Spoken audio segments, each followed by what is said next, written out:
ఆ రోజు మీ ఎమ్మెల్యేలను కొనుక్కున్నాడు కేసీఆర్ అని చెప్పి అమ్ముడు పోయిన దొంగలు అని మాట్లాడినావు. ఇవాళ నీ దగ్గరకు వస్తున్న వాళ్ళు దొరలా దొంగలా అది మీరు తెలుసాలి, మీకే తెలుసు. మరి ప్యాకేజీల కోసం అమ్ముడు పోయిరని అప్పుడు చెప్తే ఇప్పుడు స్వీట్ ప్యాకెట్ల కోసం వచ్చిండ్రా? స్వీట్లు ఇస్తే వస్తుర్రా, సీట్లు ఇస్తే వస్తుర్రా?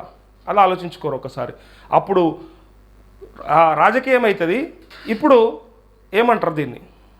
అది రాజకీయం అంటే దీన్ని ఏమంటారు? మనం చేస్తే ఒకటి, అవతలోడు చేస్తే ఇంకొకటి. మనది మంగళవారం, అవతలోడిది సోమవారం అంటారు చూడు, ఇదే ఆ లెక్క.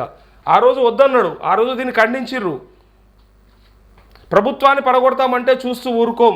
అచ్చా వాళ్ళ అన్న మాటలకి మేము ఈ పని చేస్తున్నామని చెప్పుకోవడానికి ప్రయత్నం చేస్తున్నాడు. రేవంత్ రెడ్డి ఏం చేస్తున్నాడంటే ప్రభుత్వం పడగొడతాం 3 నెలలే 6 నెలలే 5 నెలలే అని చెప్పారు కదా, దానికి కౌంటర్గా చేస్తున్నామని చెప్తున్నారు. కానీ దానికి కౌంటర్ లేదు, పాడు లేదు. ఒకవేళ వాళ్ళ ఆ మాట అనకపోయి ఉన్నప్పటికీ